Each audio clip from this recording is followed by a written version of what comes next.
What is going on, everybody? Welcome back to the Blitz Angle tonight. My name is Ryan Linkletter. I'm here with Dan Loya. Dan, let's just say this. Flexing games before week 4 needs to be a thing because, my goodness, the Cincinnati Bengals should be nowhere near a primetime game the rest of the season. This was abysmal. Yeah, man. I mean, it's MNF, Monday Night Football, but I say Monday Night Flags. Both games, Yeah. 37 penalties, man. Too many penalties. It was just I heard the refs too much tonight. I want to watch ball, so it was a rough night. But hey, man, it's football, man. It's football, and we're here to talk about it. Yeah, 100%. Let's start with the better game of the two, New York Jets versus the Miami Dolphins. Both teams were 0-3, and it feels like, honestly, for both of them in a weak division, this could be a little bit of a momentum swing. We both think that they're both not going to be good the rest of the year, but who knows? Like, they could get a win here and it'd be good. Man, the New York Jets, penalties, penalties, penalties, penalties. I thought the one that didn't deserve to be called was that Garrett Wilson push off. I thought Yeah, that would have given them a chance at the end if they called the first one and then he makes a crazy catch down the sideline. Let's just talk about him first, though. I mean, my goodness, Garrett Wilson, despite not having consistent quarterback play for his entire career to this point, has just flashed. I mean, he's breaking out and he's better than he's ever been. I mean, crazy, crazy player. On the Jets side of things, just with Justin Fields is a perfect example. Like, he has that crazy play on fourth down, scores a wild touchdown. The rest of the game, he's just not that good, and he doesn't elevate an offense to go out and win games. And sure, the amount of penalties this team had was really bad and didn't put them in a great spot, but Fields didn't do enough to elevate this team to go get a W. And on the defensive side of the ball, I don't think there's a defense that's regressed more over the last 2 years than the New York Jets defense. I mean, this team is getting shredded week in and week out, and the Miami Dolphins did a great job. Shout out to Darren Waller from coming back from oh yeah, retirement and 2 touchdowns. and he's back. He's back. That is crazy, but the Dolphins had their way with this Jets defense, and they're no longer a unit to be feared. They're a unit to be targeted at this point with the New York side of things. And prayers for Tyreek Hill. I mean, you whatever you think about Tyreek Hill, Brutal. if you like the guy, you don't like the guy, you think he's a bad person, you never want to see somebody suffer an injury like he did on live TV. I mean, it was very gruesome. And who knows? This could be the end for Tyreek Hill. I mean, that was a really bad injury. But back to the game purposes, I think this doesn't really change much in my mind for either of these teams. Dolphins, got a little bit of momentum, but also lost their best player. Their defense still is not very good. On the Jets side of things, they couldn't even beat the Dolphins, who have one of the worst defenses I've seen this season. So, not feeling super optimistic about either of these teams. What were your thoughts, Dan? Yeah, I got a lot of thoughts. I mean, took a lot of notes throughout the game. Just the Jets haven't won in Miami in 10 games. They had 10-game losing streak in Miami. It's incredible. Something going on there. Something to look into. I know it's tough to play in Florida when the weather's hot and you're wearing green uniforms when it's sunny. But today was Monday Night Football. It's Aaron Glenn. He's trying to install some new confidence, a new regime. I know he keeps saying it's like we're not the same old Jets, but right now they're 0-4 and they're the basement dweller of the division, the AFC East right now. So something's got to change. I mean, this was a big spotlight for him, a rookie head coach, and it just his whole team just didn't perform tonight. I mean, they came out sloppy, too many penalties, 13 penalties for 101 yards, three fumbles. Just they didn't look ready for prime time, man. This was a time to shine against a Miami team, and they didn't capitalize. So I wasn't impressed with the Jets' performance. But overall, I mean, just like you said with Garrett Wilson, man, he's awesome. He's always been awesome. I mean, I love picking him in fantasy each and every year. I mean, he's like a good floor, a thousand yard receiver. I forget how many catches, but so he's always good for 1,000 yards receiving each year. And then just his touchdowns gotta improve. But I mean, the 1 year Aaron Rodgers got hurt 4 plays in, and then his quarterback's play has been spotty. So, but I agree with you with that touchdown, man. That wasn't offensive pass interference. Him and Jack Jones were just hand fighting, and he ended up catching that pass on the sidelines. It should have counted, and then thankfully later in the game he caught that one. It was an incredible catch, by the way. So he's definitely that best receiver on that team. On Miami's side, man, yeah, shout out Darren Waller, dude. I'm a big believer in Darren Waller, always has been. Just the thing about him is just injuries, man. He's always dealing with injuries, but when he was on the Raiders, he was amazing. He was incredible. I mean, I saw him in person plenty of times, going to games, and I mean, he's huge. He's got a long wingspan, and he can pluck the ball out of the air. Look at the first touchdown today. I mean, if you saw the end zone view, Tua just chucked it up and Waller made a great play. So you never know. That could be a good red zone threat for Tua. So a big body like that, and he threw to him twice tonight. So I'm curious to see where it goes the rest of the season. Yeah, and I think Waller is going to be a guy, if he stays healthy, he's going to have a significant target share. For some reason, That's Miami what, doesn't get yeah, Jalen Waddle ever involved as much as they should. Even when Tyreek went down, it wasn't like Waddle got all these targets. I mean, Jalen Waddle is just kind of there right now in Miami, and it feels like he's kind of an outcast for Mike McDaniel, which is not the best thing. They're going to have to find a way to utilize Waddle more. Devon A. Chain's yeah. utilization is perfect. I mean, honestly, I wouldn't be surprised if they're even potentially shopping him at the deadline with how this Who's Miami that? Dolphins team is trending. Is Achane? Devon Achane. I Okay. think that guy could receive the most value out of any player they have. I know Waddle could get a lot of value, but I mean Achane's still on his rookie contract, and this team needs a complete rebuild on both sides of the ball. Their defense, they've tried on the front, they've whiffed on Kenneth Grant so far, they've whiffed on Chop Robinson so far, and they have a veteran defense. They need to be able to retool that unit. And around Tua Tagovailoa, you need a ton of talent around him to be successful. And unfortunately, with this contract, right, it's tough Yeah. to pick and play those pieces. And I think running back's a position that can be very expendable, especially in a Mike McDaniel system. You drafted Ollie Gordon, who looks like he could be a Yeah, looks solid good. contributor as well. So it's like maybe Devon Achane becomes this valuable trade asset at the deadline, and Miami moves off of him to try to better their team for the future. I don't think it's going to be something I think is likely, but I think it could be the best way forward for Miami trying to field the best roster long term with Tua at the helm. Now, you take a look at the Jets side of things. I mean, where do they go from here? They just signed Sauce Gardner to a massive extension. They have a ton of high paid players on this roster, and they don't necessarily have an expensive quarterback, but yet they're still bad, Dan. Like this is not a good Yeah. situation for New York to be in. And even with Aaron Glenn at the helm, it's not like much has changed. They're undisciplined. They're not playing complementary football on both sides of the ball. They don't have a quarterback that elevates in the big moments to go win games. It's the same type of problems with the Jets, and it's not like the talent's not there. Like Brees Hall has looked really good this season at times. Garrett Wilson, we already talked about him. The offensive line's even better this year. Defensively, you have big name players that aren't performing to their level this year as well. So it's like if you're a Jets fan, you might even be just as confused as Dolphins fans right now because you have the talent, they're just not performing right now, and I'm a little bit worried about that long term for New York.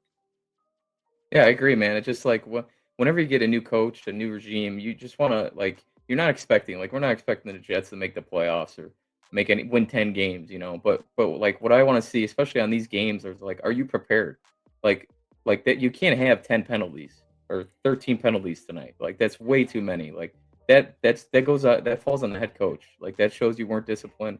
You had a rough week of practice, and you just can't do that. So just yeah, I mean that's what concerns me. I mean, as a Raiders fan, growing up, I've seen many coaches come in and out, and that's never a good thing when your team's holding, offsides, false starts, a lot of pre-snap motion penalties. Like that's bad, and that falls directly on the head coach and his staff.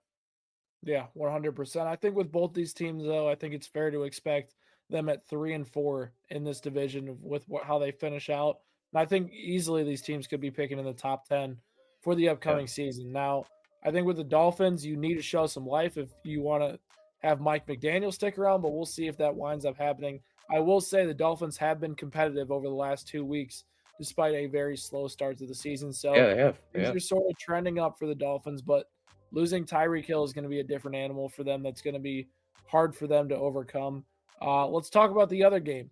The basement dweller Cincinnati Bengals without Joe Burrow and the Denver Broncos, who basically it felt like had a cakewalk in this game. I mean, they didn't play great football offensively. They Yeah, had a ton of penalties. They were stalling out on third down. Bo Nix had a few questionable decisions again. J.K. Dobbins looked really good though. R.J. they Harvey did. actually got more playing time and looked pretty good as well. Like you got a solid backfield duo for him. And Cortland Sutton looked solid, but the Broncos just feel like they're off right now. And They defensively, they're do. Yeah. still one of the best units in the NFL. Outside of the field goal they allowed in the opening drive, they were nails against the Bengals. But the Broncos are going to go as far as Bo Nix takes them this year. Dan, what were your thoughts on this one? Yeah, just on the offense, I just felt like it just looked difficult. I mean, you're playing Cincinnati, who had an awful game last week, and their defense isn't anything special. I mean, we all know that. So I mean, it just looked like their offense is stuck in neutral right now. Something's not clicking for Bo Nix and the rest of the group. And yeah, they got to figure that out. But the one thing I did like tonight is they got RJ Harvey involved. I mean, they gave him 14 carries. They gave him, I believe, 5 targets out of the backfield. He actually scored tonight too. I believe that's his first one of the year, right? Yep, first touchdown of his career. Yeah. So Shout I out to mean, I RJ would, Harvey. yeah, shout out RJ Harvey. So yeah, man, I would just like to just see him get more involved, man. And then J.K. Dobbins looks great so far after 4 games. So hopefully he can stay healthy the rest of the year. But I mean, they're relying on the run game right now, and then we all know they have a great defense. I mean, that pass rush is elite. Nick Bonito is one of the better pass rushers in the league. He had a sack and a half tonight, and they're causing havoc for Jake Browning and company. So their defense is elite. Their offense is stuck in neutral, and they got to change. We're at the quarterway point right now, and let's see if they can improve the rest of the year. Yeah, I mean the Broncos front on the defensive side of the ball is elite. Nick Bonito, a guy you mentioned, had a Yeah, monster game. I mean, Cincinnati's offensive line's kind of funny to watch. It's like it's a different guy every time that just gets blown up right away or loses within a second. And it's either on the yeah, run game or the pass game, and it's not fun. And then you face a Broncos front who's one of the best in the NFL, and it's a matchup nightmare. So it's the Broncos have an elite front. I think the biggest hole is their cornerback position at times outside of Pat Surtain. I feel like those guys have got to step up a little bit, but the yeah. Broncos are once again on the lead on the defensive side of the ball, and if they can even produce more offensively, there could be the team that like lives up to the lofty expectations people had of the Broncos in the offseason, which was they could compete for a Super Bowl this year. Now, I don't think they can do that with how Bo Nix has looked this season, or even compete for a division title with how Bo Nix has looked this season. But man, that defense, Dan, can carry you a long ways. And we'll see how far that Broncos defense can carry them this year because, I mean, we just talked about with the Jets, a defense can only carry a team for so long. Feels like defensive windows don't last forever. It's rare. Like the Baltimore Ravens, I think, have maybe had, I want to say, 20 to 25 years of like straight top 10 defenses or top 15 defenses. And we're seeing them this year finally have a down year on the defensive side of the ball. And Yeah. that just never happens. It's typically like a 3-year window where a team has a really good defense. They finally have to pay those players. They have to let some walk. There's interchangeable rookies that don't hit. You have to pay your quarterback, all that stuff. So you don't see a defense be as elite for a long time. And then you got to think Bo Nix contract eventually will come up. So the Broncos have this window with this elite defense. That's it. Yeah. Let's see if Sean Payton and Bo Nix can take advantage of it. Do you think there's better days ahead for the Broncos? Do you think this is what we're going to get from Bo Nix? A very inconsistent show. No, no, I think there's better days ahead. I mean, just like I said, we're at the quarterway point, 4 games in, and I mean, maybe they're treating it kind of like preseason. The offense is gonna take a while. I mean, they kind of had a tough schedule too. I mean, they played the Chargers, they played the Colts. I mean, they played some tough teams and they took them down to the wire.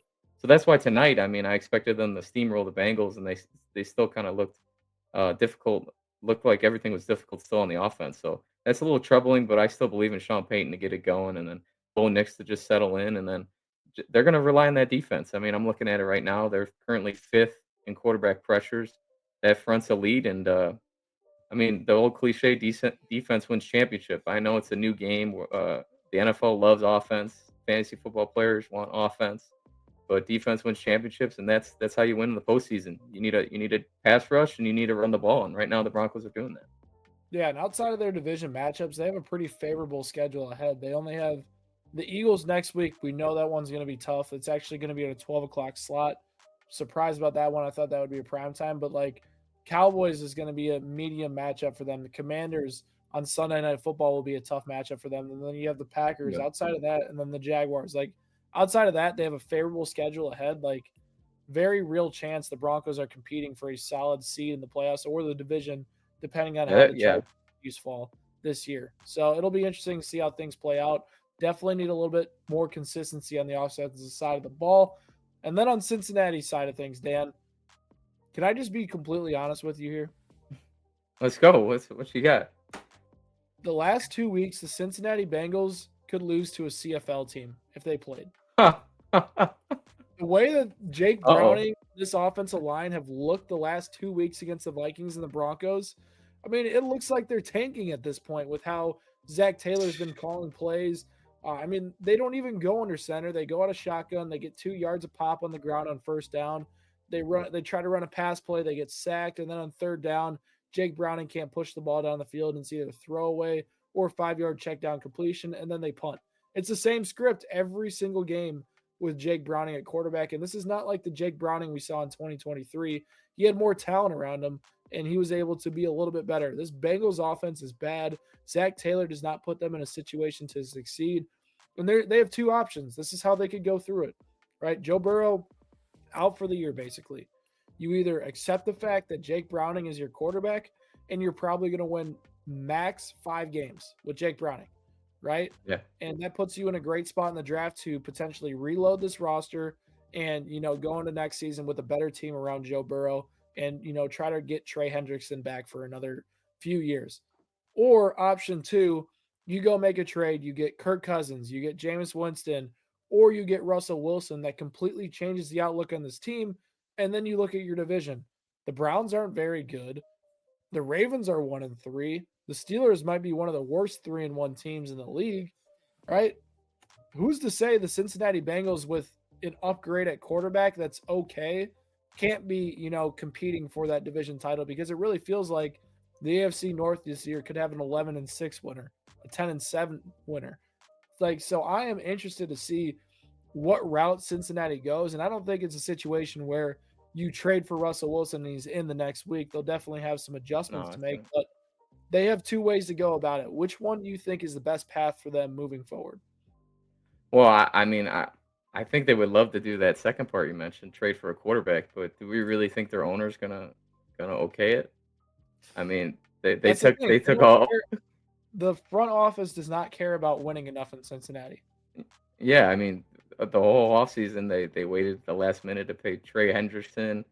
Their first round pick held out. I mean, the Cincinnati Bengals have a history of doing this, so I don't think they're gonna do that just based on the past history of the owner. So I think they're just gonna ride it out.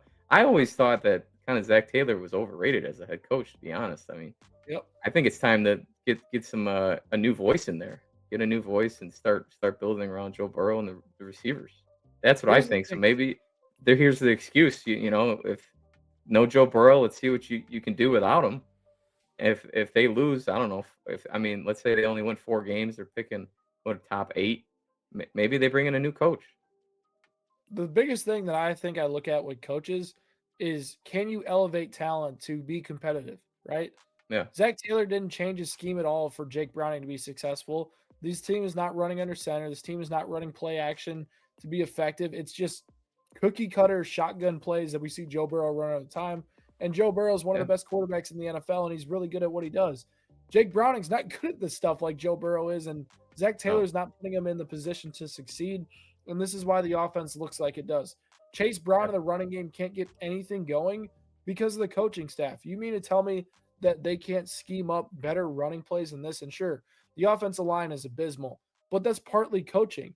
You have to yeah. be It able to is put your team in a better situation to succeed, and Zach Taylor's not doing that. And Zach Taylor's shortcomings over the past few years have been these coaching decisions on the offensive side of the ball that haven't allowed this team to be as consistent as they should be.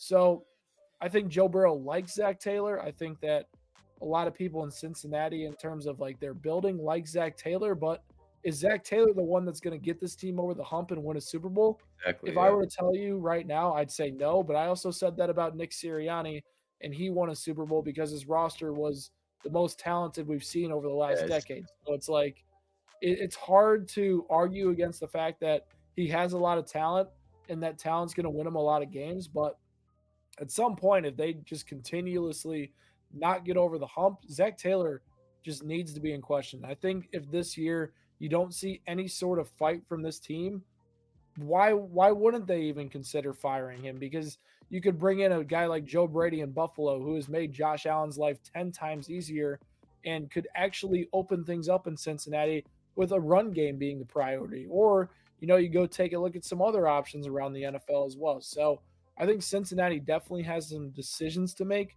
but they have two routes of going about it. If I were to bet, I think they will trade for a quarterback.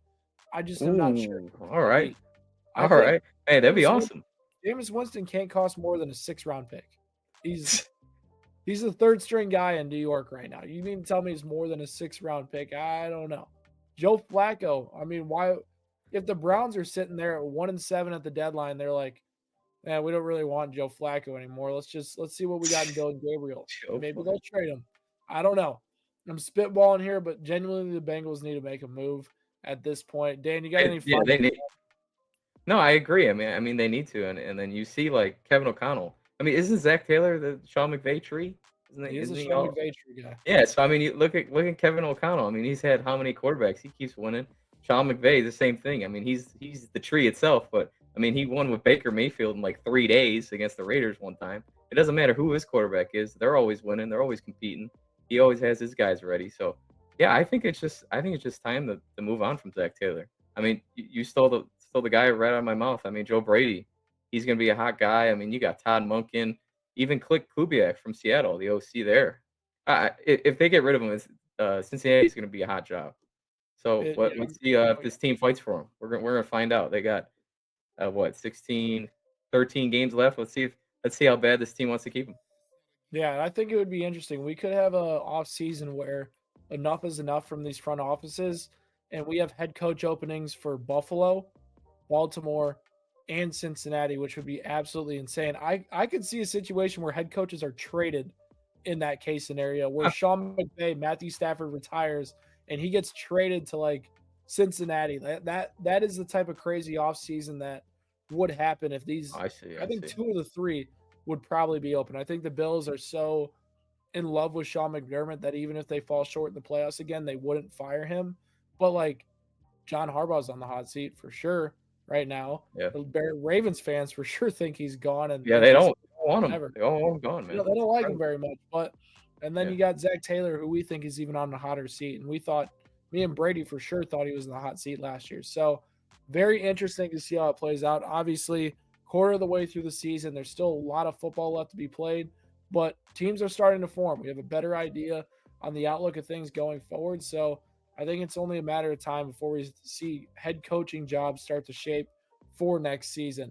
We really appreciate you guys tuning into this episode of the Blitz Angle. Make sure you hit that subscribe button for more Blitz Angle content. And me and Dan will catch you guys next time.